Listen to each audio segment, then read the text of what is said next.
tous. Alors, dernière conf de la journée. Je pense que c'est un peu long pour vous. On va essayer d'aborder un dernier sujet qui est l'écologie et si nous étions agiles. Déjà, avant de commencer, je remercie tous les sponsors qui ont permis cet événement possible. Donc, vous les avez vus sur les stands, vous en connaissez plein. Je ne les passe pas. Et je vais me présenter. Donc, moi, c'est Benjamin, j'ai pas mis d'ailleurs, Benjamin Coué. Je suis chez Concerto, je suis agiliste, Scrum Master, coach agile. Je fais du coaching 1 à 1. Je fais des formations aussi, et puis j'ai une activité un peu complémentaire, bénévole, on va dire, qui est une activité de fresqueur, notamment sur la fresque du climat, fresque du numérique, et d'ateliers liés à ces fresques. Et c'est ce qui m'amène aujourd'hui à vous parler de ce sujet, et de faire un lien finalement entre une démarche écologique et une démarche agile. La conférence va être en 4 parties, et je vais amener quelques infos quand même, et donc du coup, ce que je vous propose pendant cette conférence, c'est d'avoir ces 4 parties qui vont se remplir au fur et à mesure de notre déroulé. Pour commencer, on commence donc sur le constat. Il y a un constat qui est assez dur, qui est qu'aujourd'hui, notre biosphère est en danger, qu'il y a un dérèglement qui est en cours. Pour expliquer un petit peu la biosphère, il faut considérer qu'on a des... mince.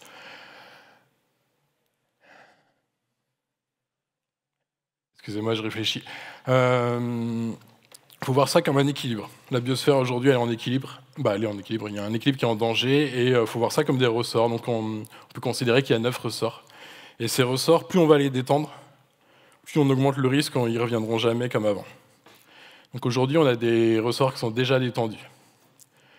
On va se concentrer pendant la conférence sur plutôt la partie changement climatique, sachant que ce qu'on va voir a un impact sur d'autres des limites planétaires, comme l'acidification des océans, l'utilisation des sols, voilà, il y a vraiment différents impacts, mais on va se concentrer sur la partie plus changement climatique, et notamment avec les effets de serre, on va rentrer dedans petit à petit.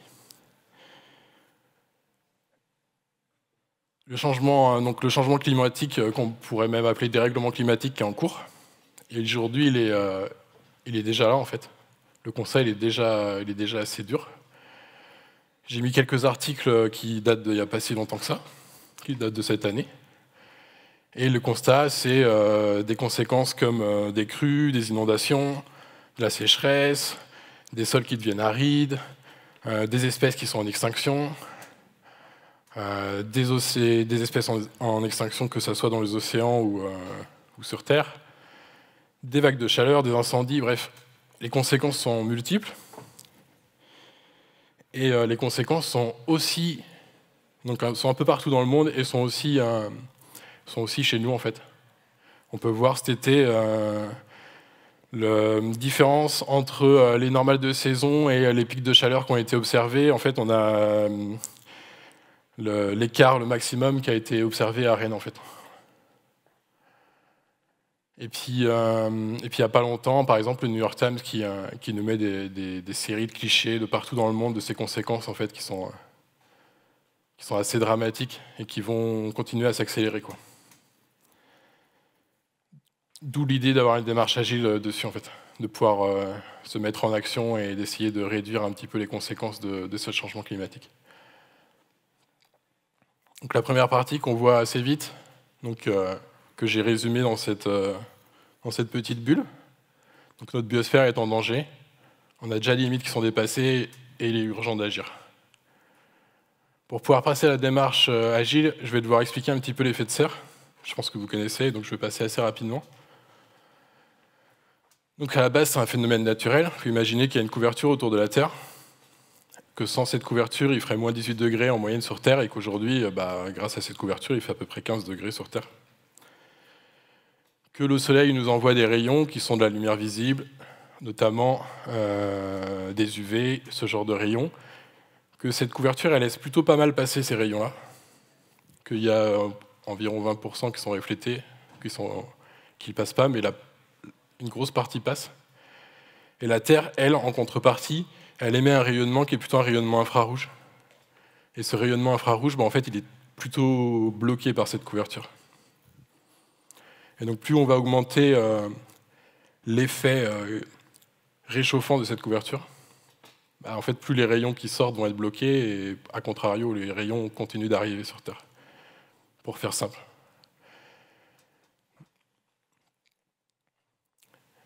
Ce que je viens de vous expliquer rapidement, ça s'appelle le forçage gradiatif. C'est la mesure du déséquilibre entre l'énergie qui arrive sur Terre et l'énergie qui en ressort. Je l'explique parce que je vais en avoir besoin après pour la suite. Et notamment pour cette définition. Le global warming potentiel, c'est en gros le potentiel de réchauffement d'un gaz sur 100 ans. On va pouvoir voir maintenant les différents gaz à effet de serre qui sont utilisés. Donc on a les CO2, vous connaissez tous. Donc le CO2, petit rappel, c'est en gros de la matière organique qui se décompose dans un milieu oxygéné. On a le méthane, donc la même chose mais dans un milieu non oxygéné, donc par exemple les panses des vaches, des mammifères, de certains mammifères. Par exemple les rizières, voilà. Tous les endroits où il y a une décomposition organique, mais dans un milieu non oxygéné, du coup, ça produit du CH4. Les gaz fluorés, qui sont plutôt des gaz issus de tout ce qui est climatisation, frigo, ce genre de choses, et le protoxyde d'azote. Pourquoi je vous montre ça? Parce que je vais vous montrer la durée de rétention de ces gaz dans l'atmosphère. Donc le CO2, on est plutôt sur du 100 ans. Le méthane, plutôt sur du 12 ans. Le protoxyde d'azote, plutôt sur du 120 ans. Et les gaz fluorés, plutôt des milliers d'années. Si on regarde le pouvoir réchauffant de ces molécules de gaz et leur durée de vie dans l'atmosphère, on arrive à des calculs de capacité de réchauffement de ces gaz, qu'on appelle GWP. Et on peut voir qu'aujourd'hui, si on compare la capacité de réchauffement du CO2, le méthane est 25 fois plus réchauffant, le protoxyde d'azote quasiment 300, et puis après le gaz fluoré, ça monte en flèche. Et ces gaz, on les émet de plus en plus vite. Et il y a des gaz qui sont, comme les gaz fluorés, qui ne sont pas du tout des gaz naturels en fait, que l'homme produit.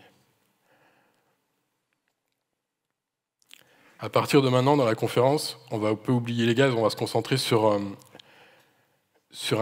un équivalent CO2. On va considérer les gaz comme si on les ramenait au même pouvoir de réchauffement, mais en termes de CO2.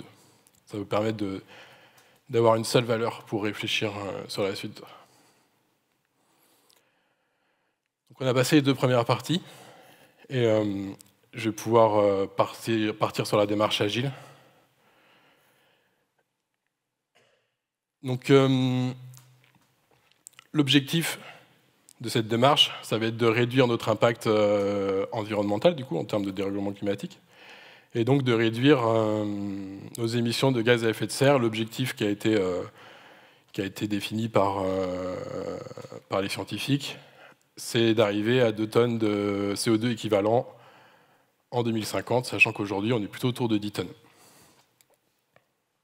Donc, comme sur vos projets agiles, vous produisez de la valeur, là, on va essayer de produire de la valeur, mais la production de valeur, ça sera notre réduction d'émissions de CO2 équivalent.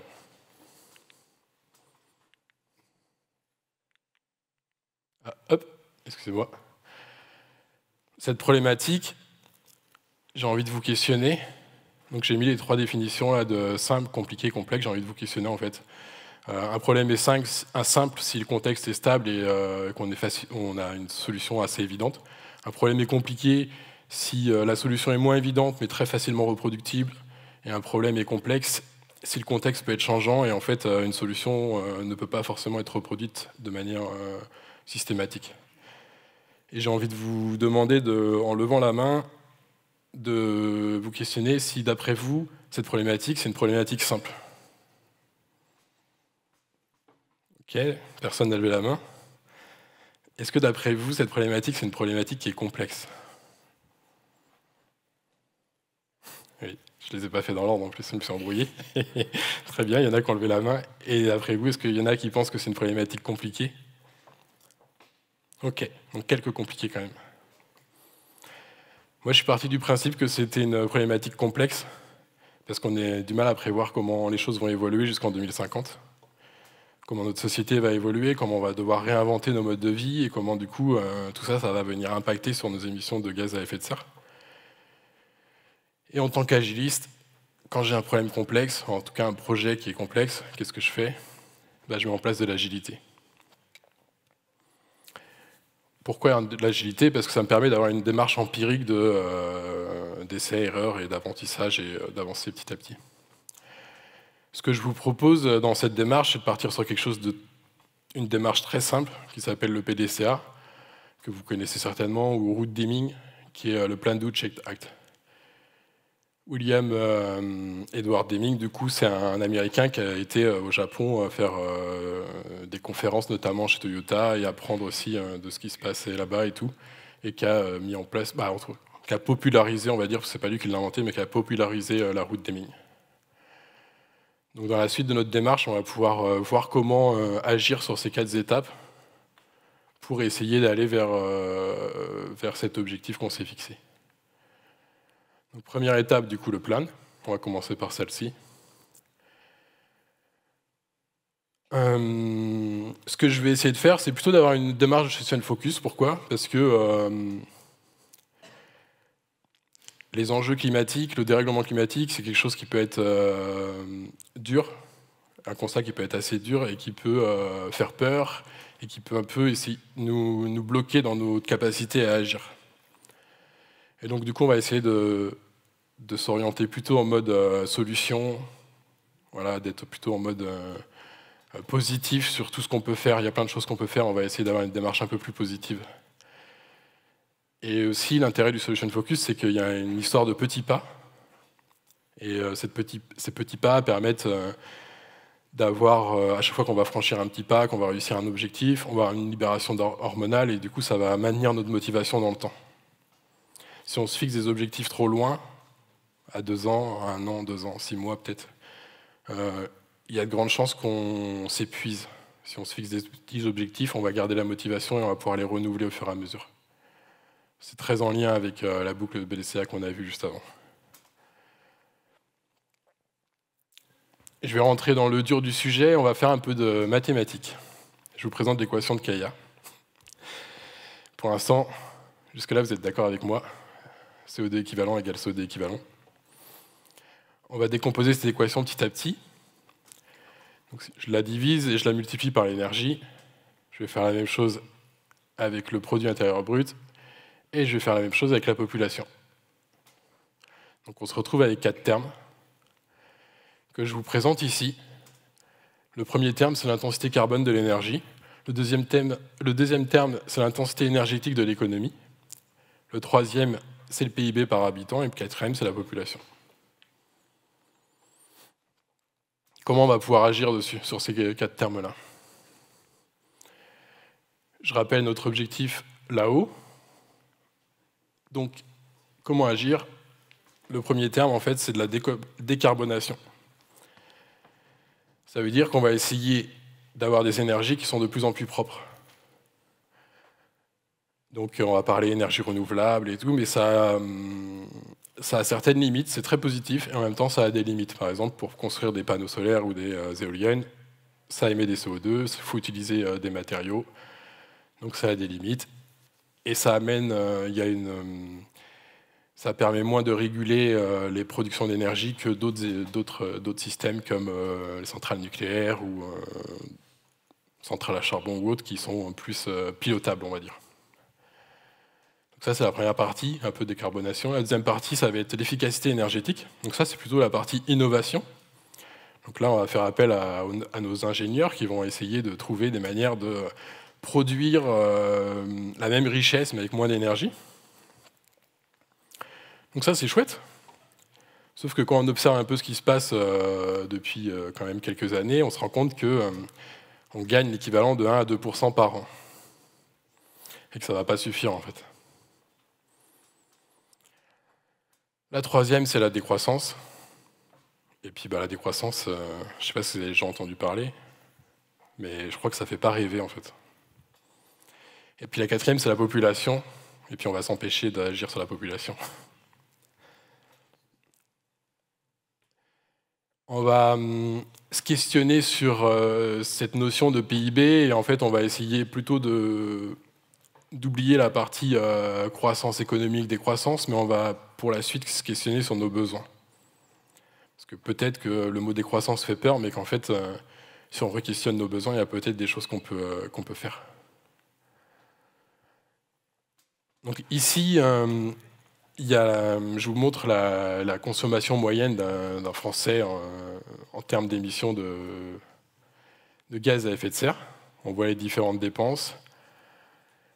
Et l'objectif, là, ça va être de se questionner en termes de besoins et en termes de... donc du coup, on va utiliser deux critères.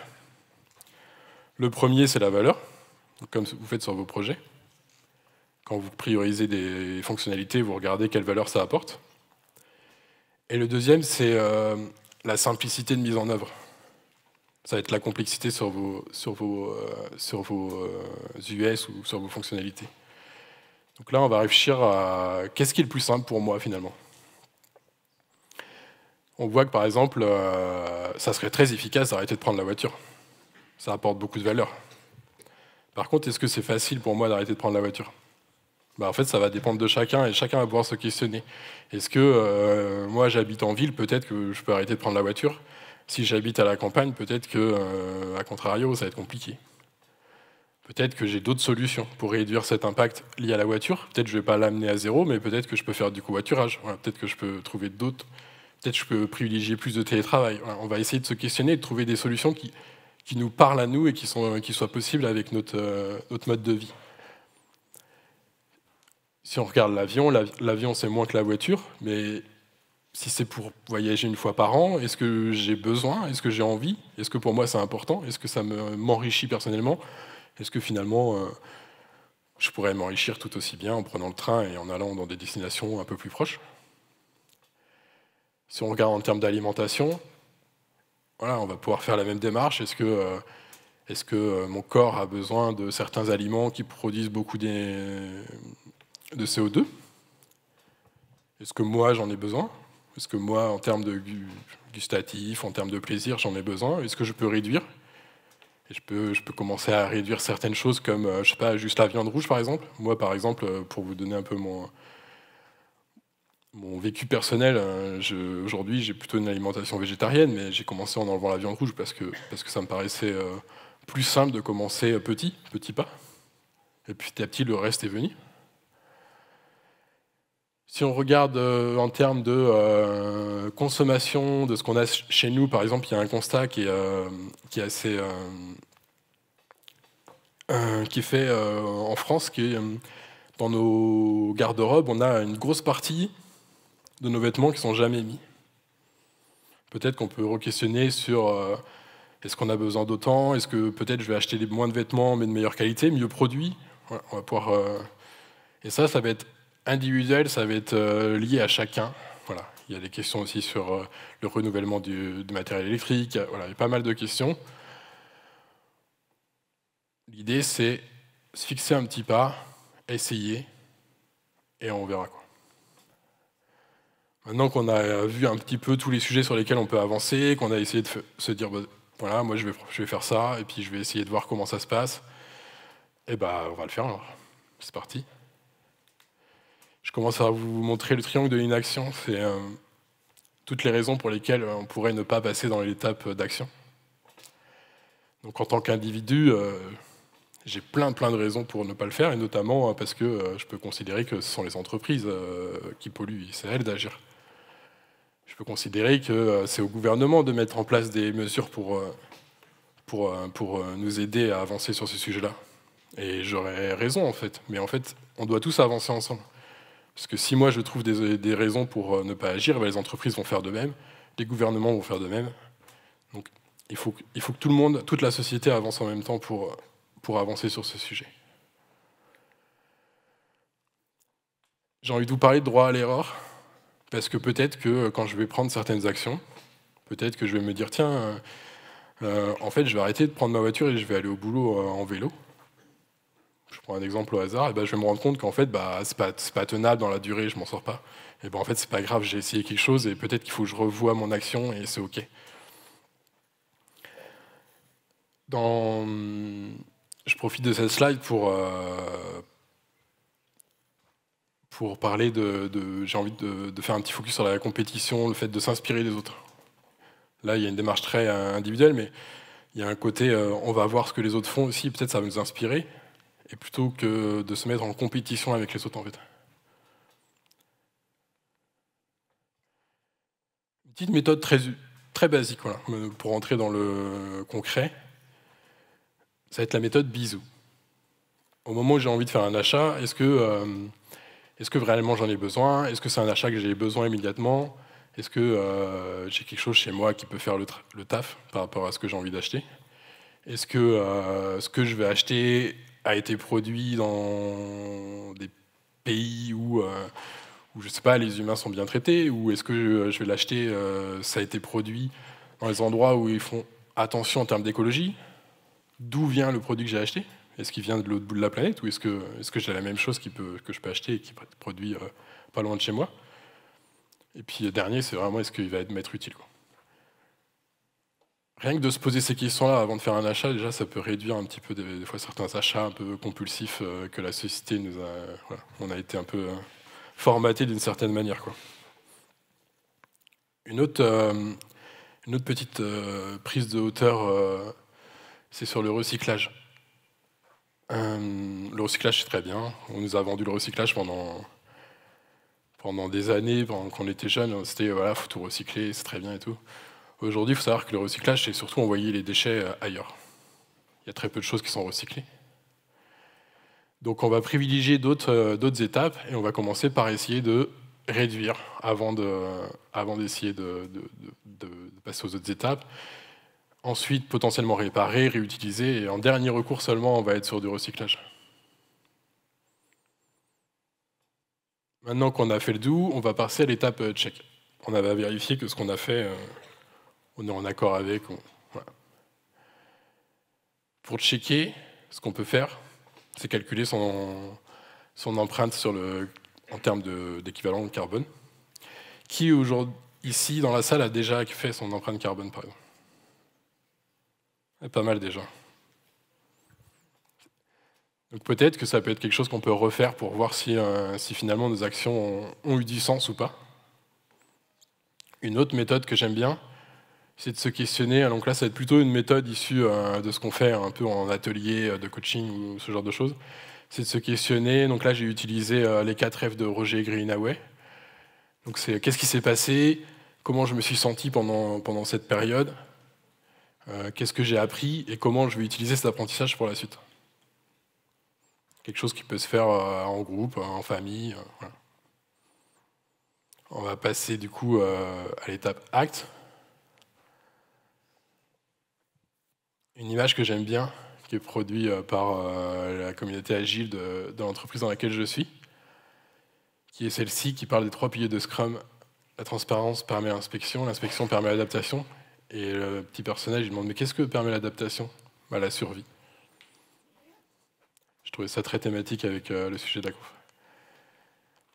Pour agir, des fois, pour retrouver des nouvelles idées, voilà, on va peut-être manquer un peu des fois d'idées ou de choses comme ça. Il y a plein d'ateliers qui existent.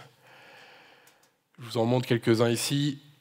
2 tonnes, c'est un atelier collaboratif où on utilise l'empreinte carbone pour essayer de réduire avec une vision à 2050, voilà, avec un simulateur. C'est un atelier qui fonctionne très bien.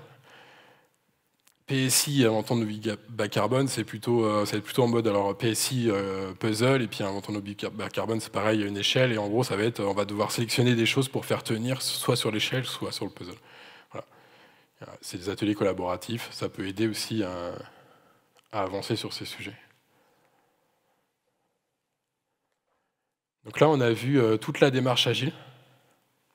Donc, je peux résumer. Donc, on a vu notre objectif, quelle est la valeur, le fait que c'était un problème complexe, que du coup, pour un problème complexe, on va avoir une démarche empirique, et du coup, le PDCA. avec les 4 étapes qu'on a questionnées, et sachant que l'essentiel, c'est quand même de questionner ses besoins et l'effort associé à ses besoins. Et après, il y a encore plein d'autres sujets qu'on pourrait explorer, que j'ai pas décidé d'explorer aujourd'hui dans cette conf. Et puis, il y a d'autres problématiques, je vous en montre une autre. En termes d'utilisation de ressources, aujourd'hui, on considère que si on vivait comme en France, que si toute la population mondiale vivait comme les Français, il nous faudrait 2,7 terres. Donc on voit que c'est pas trop possible. Là, on voit tous les matériaux qui sont utilisés, notamment dans tout ce qui est informatique, électronique, et notamment les métaux rares qu'on voit là, qui sont en supply risk, ça veut dire en risque d'approvisionnement. Donc quoi qu'il arrive, à un moment donné, il va falloir qu'on réadapte nos modes de consommation, parce qu'on ne va plus avoir suffisamment de ressources pour continuer comme ça. Donc il y a d'autres choses qu'on peut explorer. Je ne sais pas si vous avez vu, aujourd'hui, il y avait la fresque du numérique qui était juste entre les portes ici. Ils sont là aussi demain, je vous invite à aller les voir. Il y a des très bons enseignements à en tirer, notamment le fait que la démarche Green IT, c'est top. Mais il ne faut pas oublier que l'impact le plus important, ça va être sur le matériel qu'on achète. On peut développer des sites qui soient performants. Si on a 3 télés chez nous et 6 smartphones, peut-être que ça va poser problème. Ça ne va pas fonctionner. Un autre constat qui est fait, c'est qu'on développe trop de fonctionnalités sur nos logiciels. Et notamment, il y a le livre Green IT qui nous explique que seulement 20% des fonctionnalités qui sont développées sont utilisées de manière régulière. Donc c'est peu en fait. Et peut-être qu'on peut réduire aussi voilà, avant de chercher à développer de manière optimale. Déjà, on peut commencer à réduire pas mal de choses. Il y a plein de fresques. Donc là, il y a la fresque du numérique, donc je vous en ai parlé, qui sont juste à côté.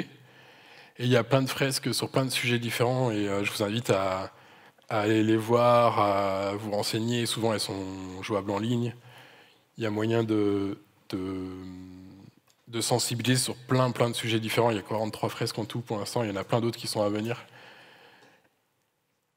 Pourquoi je vous présente ça? Parce que une fois qu'on s'est sensibilisé sur un sujet, les actions qu'on a envie de mettre en place, elles font sens, elles deviennent donc hyper faciles à mettre en place en fait. Tant que ça n'a pas de sens pour nous, c'est compliqué de se forcer en fait, mais une fois que ça a fait sens, ça devient hyper facile. On est arrivé au bout, je crois que j'ai été un peu vite, non? Ouais, j'étais carrément vite. Et c'est parfait. Comme ça, on va profiter de ce moment pour échanger ensemble. Je ne sais pas si vous avez des questions ou des remarques. Et peut-être qu'il y a un micro qui va se balader. Je vois que Simon est parti en chercher un. Est-ce que quelqu'un aurait des questions? Est-ce qu'il y a quelque chose que j'ai expliqué qui n'était pas clair? Est-ce que vous avez des remarques? Est-ce que vous avez des choses complémentaires à ajouter? Je suis sûr que vous avez plein de connaissances sur ces sujets. Et si je vous remets le résumé global, du coup.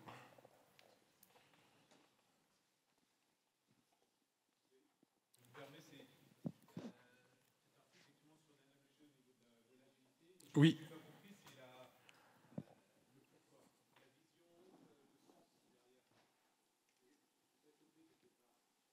Le pourquoi l'agilité?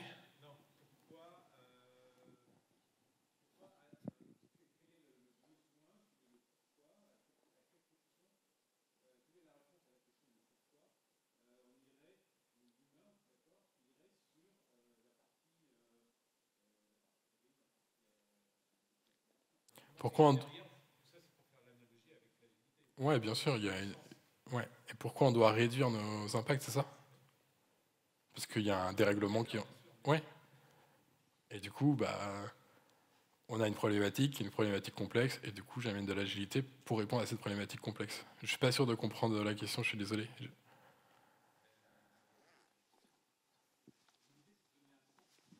Ouais.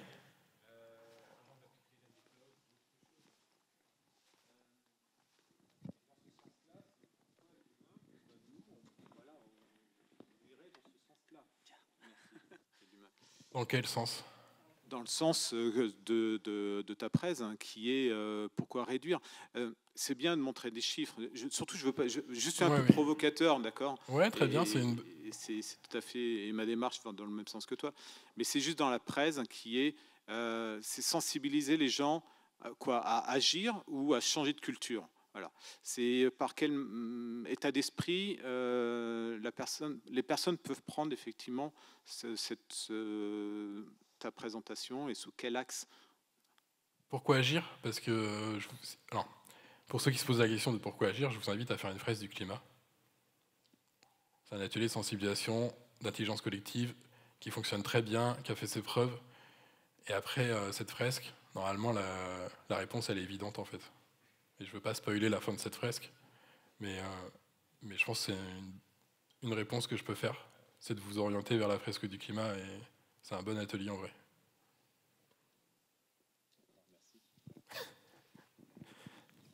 Est-ce qu'il y a d'autres questions ou d'autres remarques? Vas-y. J'ai trouvé ça bien pour une fois qu'on voit de l'agilité appliquée à autre chose.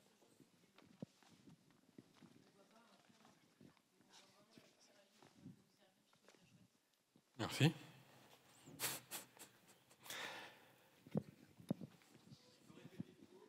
Alors, la remarque, c'est de dire que du coup, Manon trouvait ça bien de voir l'état d'esprit agile appliqué à autre chose que des projets informatiques et de ne pas voir juste on a appliqué du Scrum ou un framework quelconque, mais d'être bien sur l'état d'esprit de l'agilité. Ma question, donc je pense que personnellement tu appliques déjà peut-être cette démarche en partie. Est-ce que tu as d'autres exemples d'application de cette démarche dans d'autres cadres que voilà, si tu avais des exemples peut-être oui, des retours d'expérience. De mon expérience, ça va être la réduction du nombre de vêtements que j'ai chez moi, par exemple. Alors, sans être parfait du tout sur ce point-là, mais alors il y a une partie réduction et une partie plus de conscience dans ce que j'achète, dans le sens où je vais acheter des vêtements qui sont mieux produits, avec moins de consommation d'eau, voilà, des choses qui sont plus durables aussi dans le temps, peut-être que juste de la fast fashion, voilà. Ce genre de choses. Il va y avoir tout ce qui est nourriture.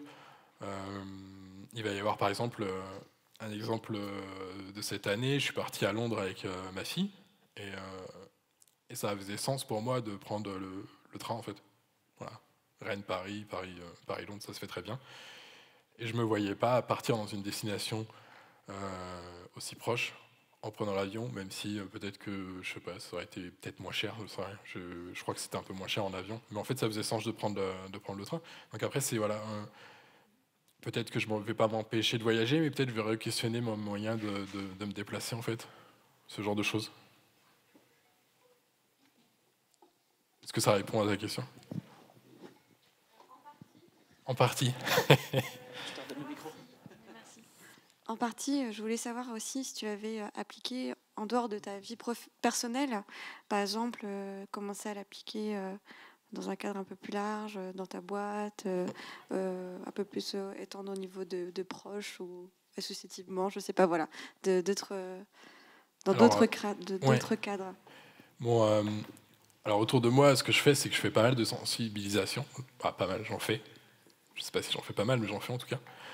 Et dans mon entreprise, il y a une démarche en cours qui est d'aller vers un peu de sensibilisation dans l'entreprise pour après amener des gestes, que ce soit en termes de ce qu'on va produire, notre valeur ajoutée en tant qu'entreprise, en tant qu'entreprise informatique, et puis aussi en termes de gestes dans les agences.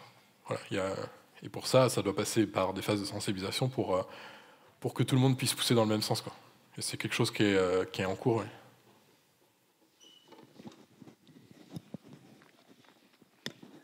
Ouais, moi ma question elle est dans la suite de ce qui a été posé. Moi je l'ai compris vraiment dans le sens méthode agile pour sensibiliser, pour être dans une démarche vraiment qui est individuelle. Mais comment on peut transposer ça dans une démarche beaucoup plus large, plus collective? Parce que il me semble que je sais que même si on est tous des citoyens modèles, ça va représenter une partie de l'effort. comment on peut mettre ça aussi au service de l'effort, on va dire, dans des strates plus globales, à l'échelle d'une entreprise, d'un État, de nos sociétés? Alors moi, je vois deux manières d'agir dans le collectif. Donc, je vais revenir sur la sensibilisation, avec les ateliers, ce genre de choses, notamment une conf, par exemple, ou alors en montrant l'exemple. Et pas en essayant de convaincre ou de forcer des choses, parce qu'en fait, sinon, tu as tous les freins qui se mettent en place et toute la résistance au changement. Et donc, plutôt en termes de, je vais montrer un exemple, je vais montrer que c'est possible, et ça suffit souvent à lancer les premiers mouvements, et après le reste suit, quoi. Je vois autour de moi, souvent, j'ai senti un mouvement positif autour de ces sujets-là, dont je ne pense pas être le seul responsable, mais en tout cas, je me dis que par l'exemple, même si je ne suis pas exemplaire, hein, mais vraiment par l'exemple, par ma petite échelle, j'ai participé à mettre en mouvement certaines personnes peut-être autour de moi. Voilà. Ça répond à ta question? Super. Je crois qu'il reste un peu de temps. Et si vous avez encore des questions ou des remarques? Moi, j'ai juste une petite remarque. J'ai vu que tu as présenté un schéma du monde là avec l'histoire des 10 tonnes par Français. Je ne sais pas quel regard critique on peut avoir sur ce schéma-là, parce que je pense que... je ne sais pas ce que tu penses de ce schéma d'ailleurs. J'aimerais bien avoir ton avis sur ce schéma-là. Parce que pour moi, il n'est pas représentatif. On va dire c'est une moyenne. Mais est-ce qu'il n'aurait pas été plus intelligent? Est-ce que pour toi, il a assez d'impact pour convaincre les gens de se tourner vers l'éco-responsabilité, de dire faut que je consomme moins ou de meilleure qualité ou voilà. Est-ce que pour toi ce schéma-là est assez parlant? Parce que pour moi il est un peu trompeur. Dès lors où il y a des gens qui n'auront jamais pris l'avion, ils vont voir l'avion, ils vont dire que ce schéma-là il ne concerne pas, donc moi je ne suis pas dans ces 10 tonnes-là, c'est pas mon schéma. Alors oui, il y a l'outil pour mesurer son impact, mais avant qu'un amener une personne à faire cet outil-là, il faut lui montrer des éléments qui lui parlent déjà suffisamment et qui sont concernés. Et je ne sais pas quelle approche tu aurais par rapport à ce schéma pour convaincre les gens, et aussi pour utiliser ce type de schéma pour convaincre des entreprises d'avoir des mouvements éco-responsables. Qu'est-ce que tu ferais pour améliorer ça, et quel est ton regard sur ce schéma-là déjà? Merci. Alors effectivement, c'est un schéma individuel, donc dans le cadre de l'entreprise, c'est quelque chose ça fait pas forcément beaucoup de sens. On est d'accord sur ce point-là.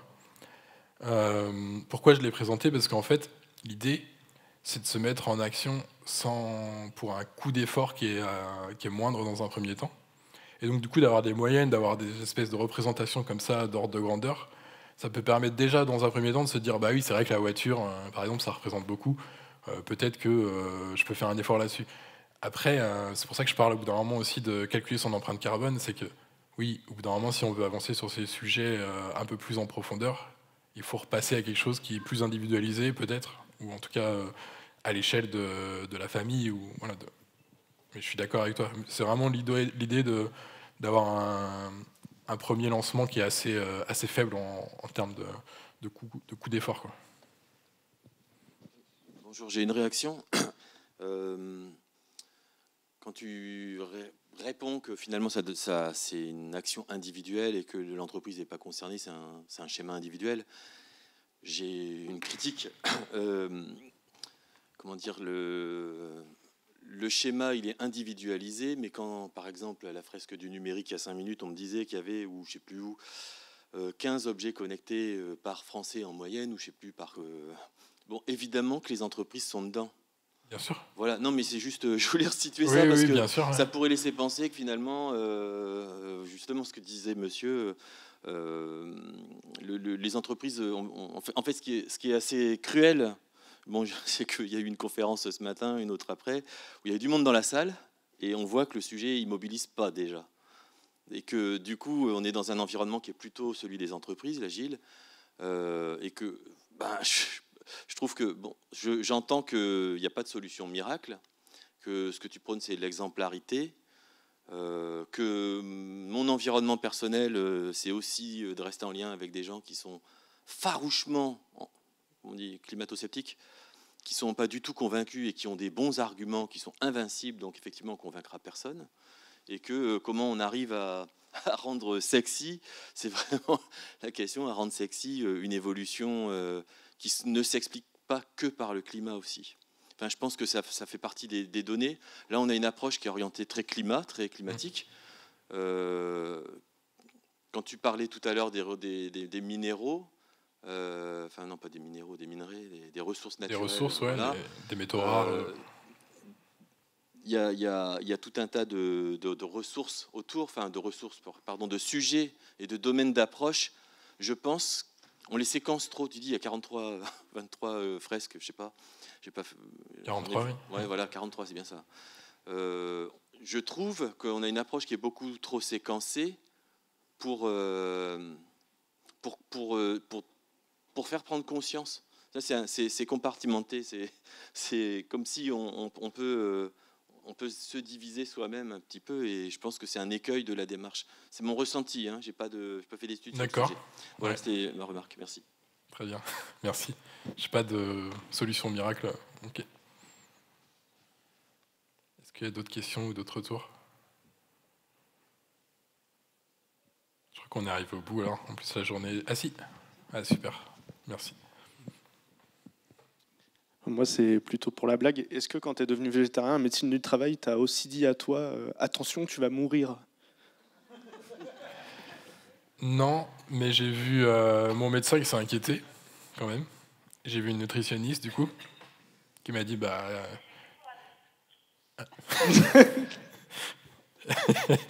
qui m'a dit, tenez un tableau avec toutes les protéines qu'on peut trouver dans l'alimentation, il n'y avait que des produits carnés. Et puis, et le sujet est revenu sur la table au bout de quelques années, parce que ma fille a commencé à vouloir manger moins de viande. Et ça a inquiété les gens. On a été voir mon médecin, qui s'était inquiété la première fois que moi j'étais devenu végétarien, et qui, quelques années après, m'a dit non, mais on sait très bien que c'est une alimentation qui est très saine, même pour les enfants. Et j'ai été surpris de cette évolution, et je vois que les mentalités changent au fur et à mesure des années, et que c'est chouette en fait. Je vais te conseiller le mien, mais au final, il n'y a pas besoin. Non, il n'y a pas besoin, ça va.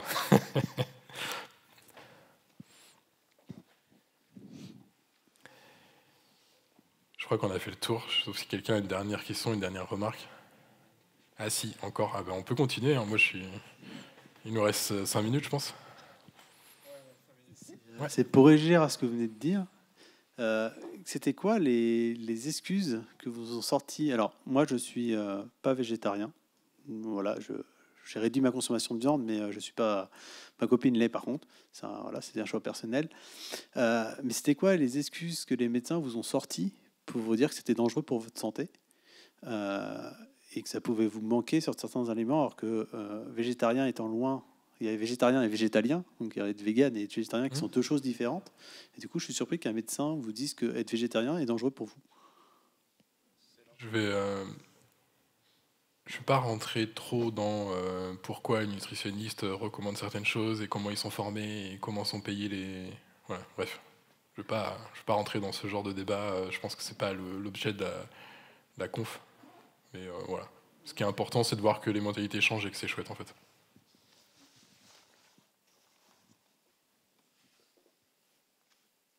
C'est bon du coup. Je vous lâche. La journée est finie. Et je vous remercie du coup.